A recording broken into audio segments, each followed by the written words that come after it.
धर्म स्नेही सत श्रद्धालु यहाँ पर उपस्थित आप सभी भव्यवर पुंडरीक पुण्यात्मा महानुभाव, आचार्य भगवान समंतबद्ध स्वामी द्वारा विरचित रत्न करंडक साबकाचार की वाचना के अंतर्गत सप्तम अधिकार को यहाँ देख रहे हैं। व्याख्यान में चल रहा है श्रावकों की प्रतिमाओं का वर्णन, जिसमें श्रावक की नव प्रतिमाओं के बारे में संक्षेप में उनका स्वरूप जाना समझा। अब आगे आज दशमी प्रतिमा श्रावक के लिए क्यों उपयोगी है, दशमी प्रतिमा का क्या स्वरूप है, क्या लक्षण है और उसका पालन करने से क्या लाभ है, न पालन करें तो क्या हानि है, इस संबंध में आचार्य महोदय की कारिका का उच्चारण करते हुए उस कारिका में निहित शब्दों के अर्थ को समझने की हम और आप कोशिश करते हैं। आचार्य महोदय स्वयं इस प्रतिमा का स्वरूप इस प्रकार से बताते हैं। अनुमतिरारंभे वा परिग्रहे वह्य केशु कर्मसुवा नास्ति खलु यस्य समधि रनुमति विरुतः समन्तव्यः। आचार्य महोदय ने बताया कि अनुमति नहीं देना, किसमें अनुमति नहीं देना। देखिए, जैन दर्शन में 3 करण कहे, 3 योग कहे। योगों का भी प्रभाव होता है, करणों का भी प्रभाव होता है। जब ये कषाय से संश्लिष्ट होते हैं और एक के साथ अन्योन्य रूप से संश्लिष्ट होते हैं, उनका प्रभाव देखा जाता है, तब 108 प्रकार का जीवादिगण बनता है। मन वचन काय कृतकारित अनुमोदना, समरंभ समारंभ आरंभ और क्रोध मान माया लोभ, इस प्रकार से 108 प्रकार का जीवादिगण कहा। जिस जीवादिगण संबंधी आसव के माध्यम से अशुभ कर्म का बंध हुआ, पाप का बंध हुआ, वे ऐसे कुसंस्कार लेकर के आया जो संसार वर्धक हो सकते हैं, उनका विनाश करने के लिए, प्रक्षालन करने के लिए, तिरोहित करने के लिए, उन संस्कारों का मार्जन करने के लिए जो सुधी श्रावक व श्राविका हैं व मुनिगण हैं, श्रवण व श्रवणी हैं, वे 108 बार महामंत्र का जाप करते हैं 324 श्वास और उच्छ्वास के साथ, जिससे वे आसव तिरोहित हो, उसके संस्कार विनष्ट हों। प्रातः काल भी करते हैं और संध्या काल में भी करते हैं। कम से कम एक माला तो संध्या काल और प्रातः काल भोर में और शाम के संध्या काल में करते हैं। वे सम्यदृष्टि श्रावक जिसने किंचित भी व्रतों को ग्रहण किया है, वे व्यक्त और अव्यक्त, ज्ञात और अज्ञात भाव में लगे हुए दोषों का प्रक्षालन करना चाहता है, जिससे वे दोष बड़ा रूप धारण न करें।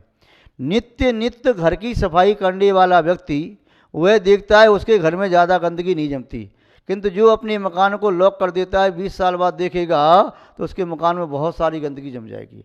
ऐसे ही जो दुकानदार अपनी दुकान की सफाई दिन में 2 बार करवाता है तो दुकान साफ दिखती है और दुकान में लगे हुए आभूषण, वस्त्र या बर्तन आदि सब ठीक दिखते हैं। यदि वह 2-4 दिन सफाई न करे तो उसमें धूल जम जाती है। यहाँ तक कि फल और सब्जी बेचने वाला वह फेरी वाला व्यक्ति अपने फलों को कपड़े से साफ करके पहुँच के रखता चला जाता है, सब्जी को साफ करता है, और उसके उपरांत भी कहीं कोई कमी हो तो 1 बाल्टी पानी साथ में रखता है और बाल्टी लेकर के पानी को किंचा मारता रहता है, उस पर धूल न जमे, साफ चमकते रहें। यदि वह उस पर पानी न डाली, सफाई न करे तो उन पर धूल जम जाएगी और सुधी श्रावक व श्राविका उन फल को, सब्जी को खरीदना पसंद नहीं करेंगे।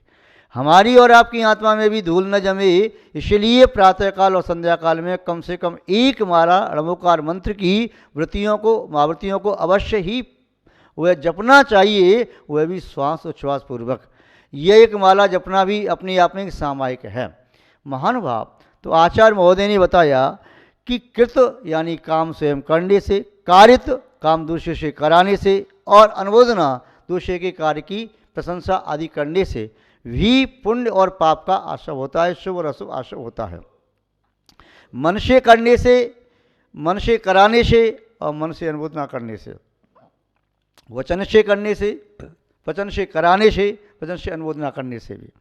ऐसे ही आरंभ, अच्छा मन वचन काय, काय से करने से, काय से कराने से और काय से अनुमोदना करने से, ये तीन तीन किया, तीन का गुणा तीन में किया, 9 भेद हुए।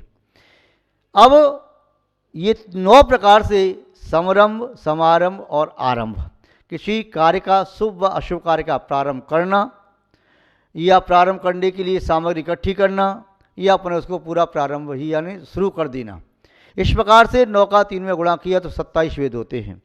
उस समय ये कृतकार्त अनुमोदना, मन वचन का योग, समारंभ, समारंभ, आरंभ, इनके साथ कषाय भी अनुस्यूत होती है।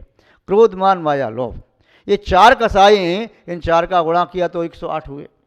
अब यहाँ पर आचार्य महोदय कह रहे हैं, जो बात समझने लायक है, कि अनुमति, आप कोई पाप का कार्य कर नहीं रहे किंतु पाप के कार्य की अनुमति दे रहे हैं, तब भी आपको अशुभ आशुभ होगा, पाप का बंध होगा।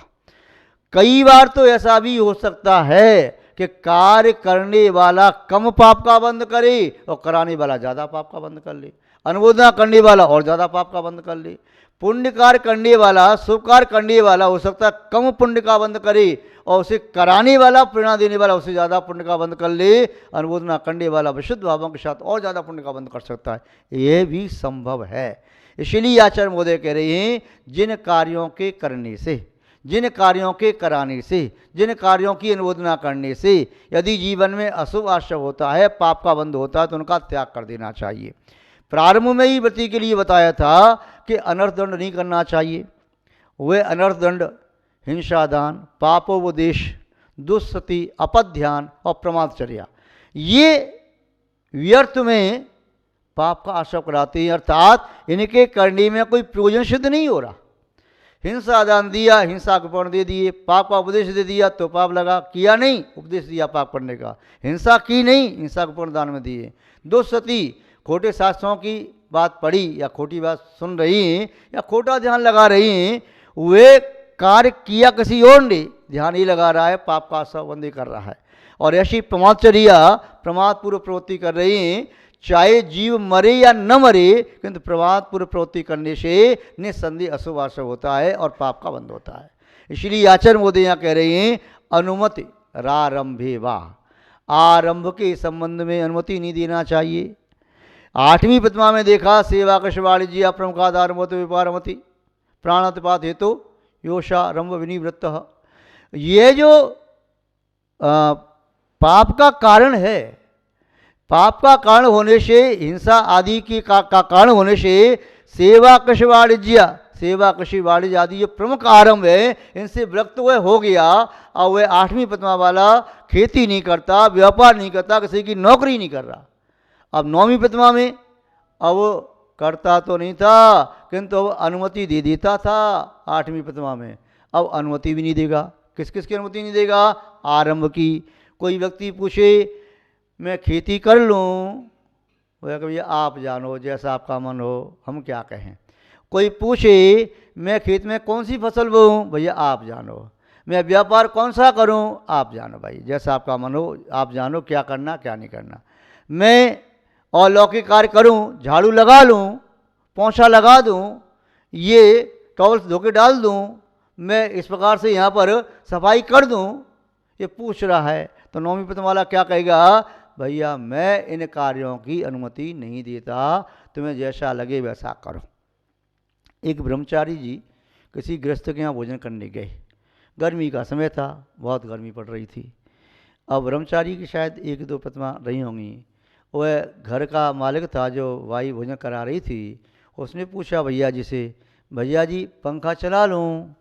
भैया जी ने पूछा ये मकान किसका है? बोले मेरा। पंखा किसका है? बोले मेरा।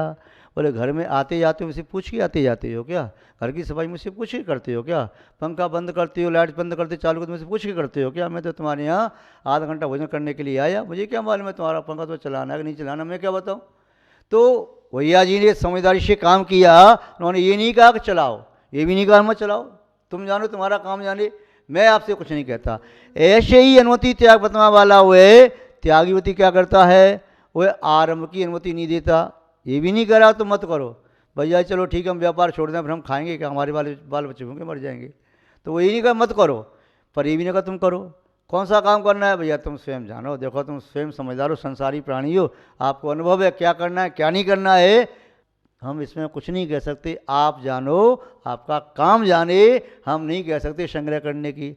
अच्छा वस्तुओं का संग्रह कर लूँ तो मैं किसका संग्रह करूं, आप बताओ तो सही। मेरे पास ना पैसा रखा है, मैं माल खरीद के ही रखना चाहता हूं, बाद में जब महंगा होगा तो बेच दूंगा।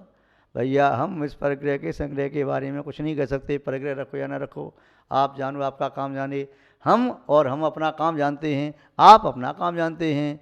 हमने आपसे तो नहीं पूछा कि मुझे सामय कैसे करनी है, क्योंकि आपको मालूम ही नहीं है। हम पूछते थे, अपने गुरुजनों से पूछते थे सामय कैसे करना, प्रतिगुण कैसे करना, श्राद्ध कैसे करना।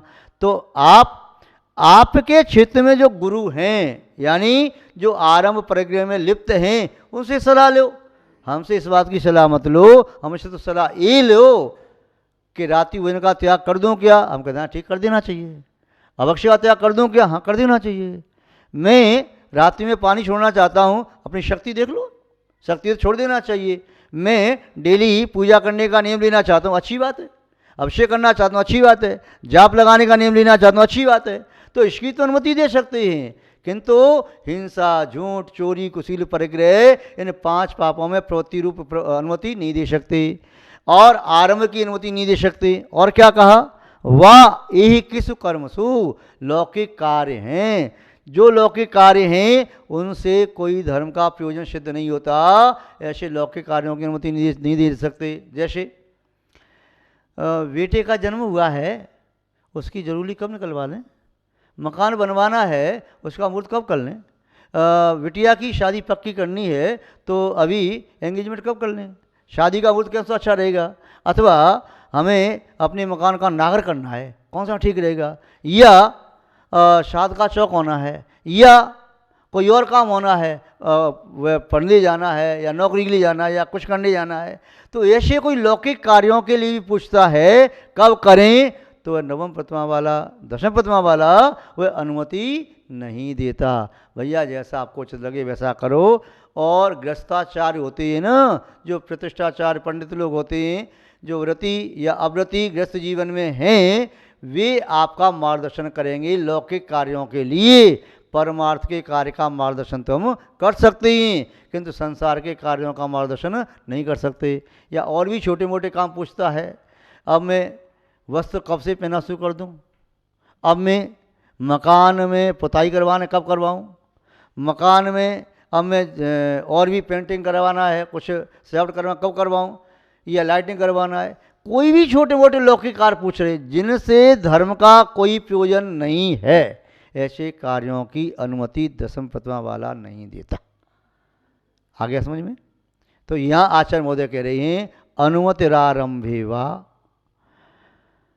परिग्रहे वही केसु कर्मसु वा, अनुमति नहीं देता आरंभ के संबंध में, परिग्रह के संबंध में, वा ईहिक लौकिक कार्यों के संबंध में अनुमति नहीं देता। जिन कार्यों से धर्म का प्रयोजन सिद्ध नहीं होता है उनकी अनुमति नहीं देता।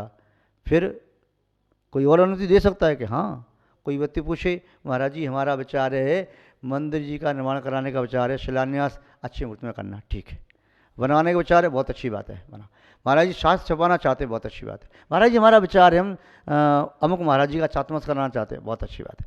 अमुक साधु की हम वासना कराना चाहते हैं, बहुत अच्छी बात है। और दीक्षा का कार्यक्रम हम चाहते हैं संगत त्यागवती दीक्षा यहीं पर हो, बहुत अच्छी बात है। हम सेवा करना चाहते हैं, हम विधान कराना चाहते हैं, हम आष्टांगिक पर्व में विधान, पुरुषों पर्व में विधान, या सूर्यकांड विधान करना चाहते, या 16 दिन का शांतना विधान करना चाहते, हाँ अच्छी बात है भैया, हमारा आशीर्वाद है। तो पुण्य की जो कार्य हैं, जिन कार्यों से अशुभ की निवृत्ति हो, शुभ में प्रवृत्ति हो, ऐसे पुण्य रूप कार्य हैं, उन कार्यों को करने की अनुमति मांगता है तो साधु त्यागीवती दशम प्रतिमा वाला उसकी अनुमति तो दे सकता है, किंतु आरंभ की, परिग्रह की व अन्य लौकिक कार्यों की जिनसे धर्म का कोई प्रयोजन नहीं है, ऐसे कार्यों में वो अनुमति नहीं देता। ऐसा कहाँ कहा, तो कह रही है कर्मसु वा नास्ति न अस्ति, जिसकी अनुमति नहीं है, न अस्ति क्या नहीं है, अनुमति। फिर खलु निश्चय से, यस्य जिसकी, जिस अनुव्रति की, जो दशम प्रतिमा का पालन कर रहा है, जो अनुमति नहीं देता, जिसकी निश्चय से अनुमति नहीं है आरंभ में, परिग्रह में, लौकिक कार्यों में, पाप वर्धक कार्यों में, पुण्य के हिरासात्मक कार्यों में, या वे अन्य प्रकार के जो संसार संवर्धक कार्य हैं उनमें अनुमति नहीं देता है, समधि रनुमति विरतः, वह समधि समान बुद्धि वाला। वो समधि कौन है?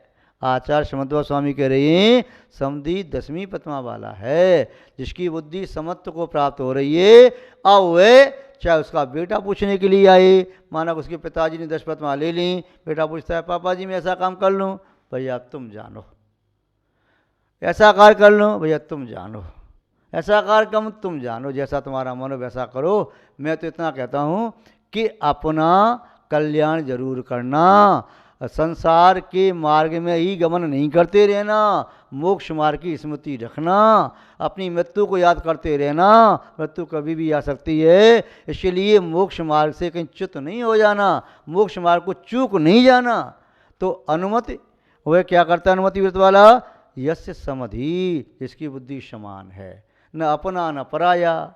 तो ऐसा अनुमति विरत स मंतव्य है, उसे अनुमति विरक्त मानना चाहिए, अर्थात वह श्रावक व श्राविका अनुमति त्याग प्रतिमा वाला उसे मानना चाहिए। ऐसा आचार्य भगवान समंतवा स्वामी ने रत्नकंडक सावकाचार्य में लिखा, और उन्होंने ये संकेत किया है कि मैं स्वयं की ओर से नहीं लिख रहा, पूर्वाचार्यों ने जैसा कहा और श्री जिंद भगवान ने जैसा उपदेश किया या जैसे गणधर आदियों ने कहा, संग्रह किया, उसका अनुकरण करते हुए, अनुसरण करते हुए मैंने यहाँ पर शब्दों का संग्रह किया है। इस प्रकार का पालन करने से वह कल्याण का भाजक होता है। इस प्रकार दशमी प्रतिमा का स्वरूप संक्षेप में जाना, विस्तार से पुनः कभी जानने की हमें कोशिश करना चाहिए। आज बस इतना ही।